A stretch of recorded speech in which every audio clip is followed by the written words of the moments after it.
So I sat at my desk and had an instant message from the VP. He said, "Did you grab my phone?"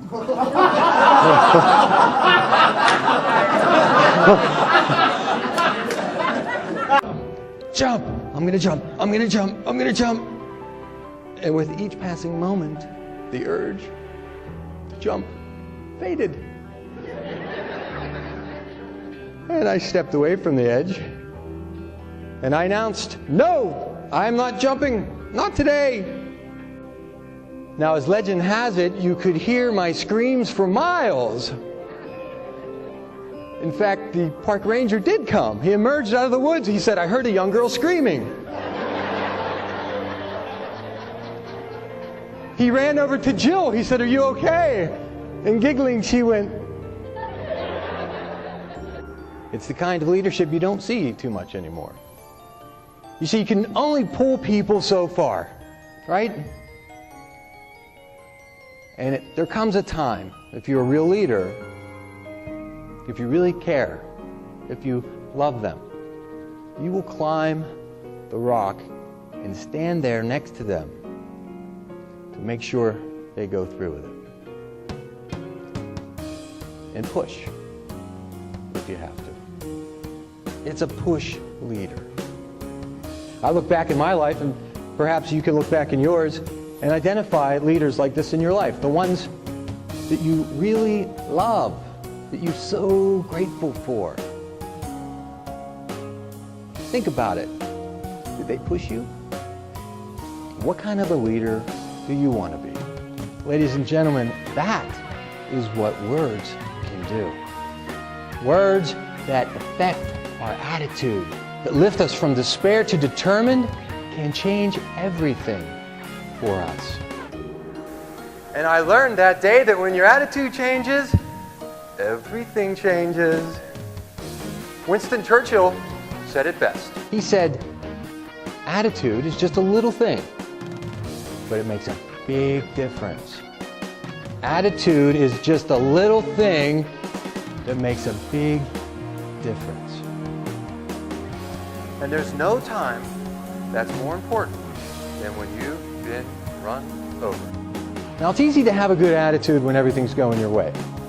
Like when I was 25 years old, I had a great job. I was just promoted to junior manager of an international potato chip company, Frito-Lay. And I had a lovely young lady as my girlfriend. This was the prime of my life.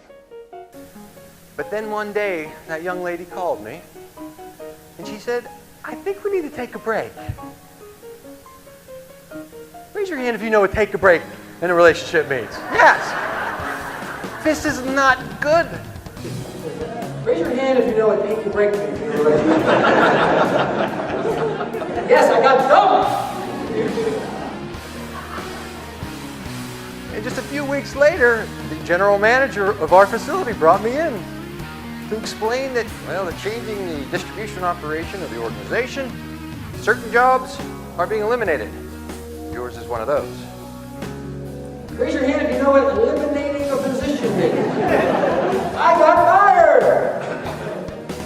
In 2 weeks, I got dumped and I got fired, and let me tell you, ladies and gentlemen, I was knocked right back down to despair. In 2 weeks, I was basically dumped and fired. And I felt like I'd been run over all over again.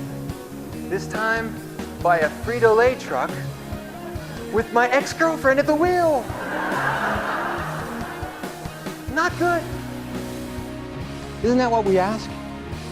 When bad things happen to us, we want to know why. We want answers. But life doesn't give us answers, does it? And from those incidents in our lives, we come up with rationale like, well, that was our destiny. Like, it is what it is. Or my favorite one is right there on my baby girl's bib. Spit happens.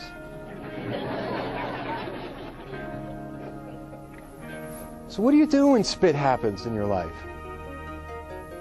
How do you respond? Once again, because he understood the attitude.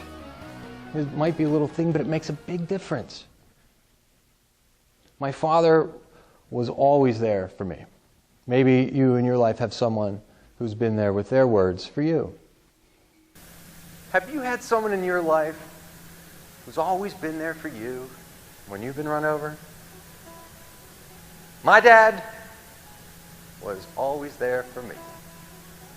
But sometimes, ladies and gentlemen, always just isn't always.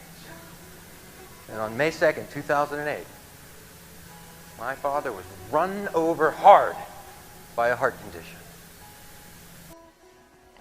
Dad had been rushed to the hospital. His heart was failing. When I arrived at the hospital, the doctors had just gave him the news.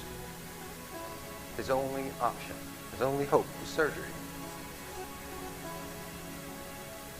And that wasn't even what concerned me. He had this look on his face. I could see right away he was in despair. And I thought, somebody has to say something. Somebody needs to change his attitude before the surgery.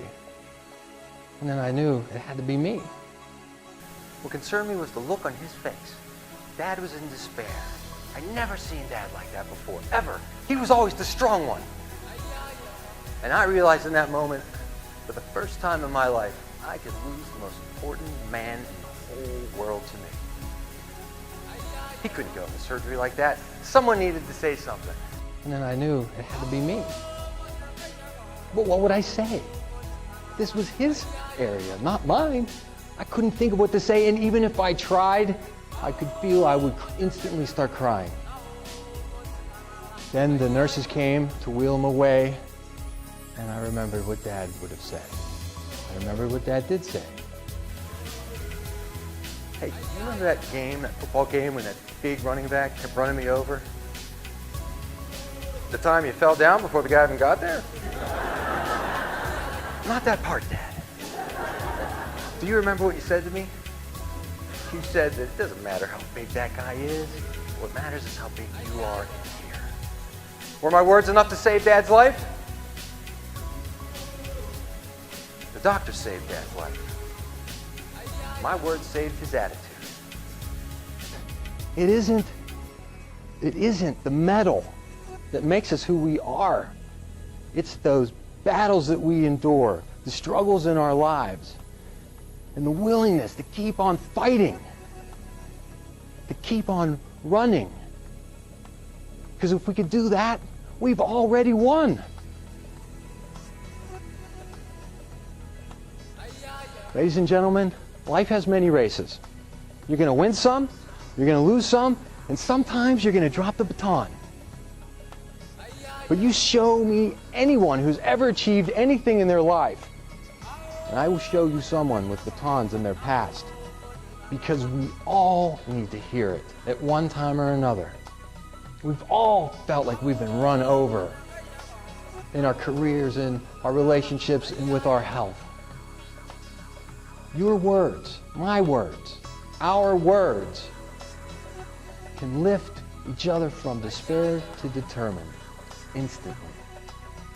Because I learned a fundamental truth through my experiences, that your attitude may be a little thing, but it makes a big difference. And your words may be little things, but they make a big difference.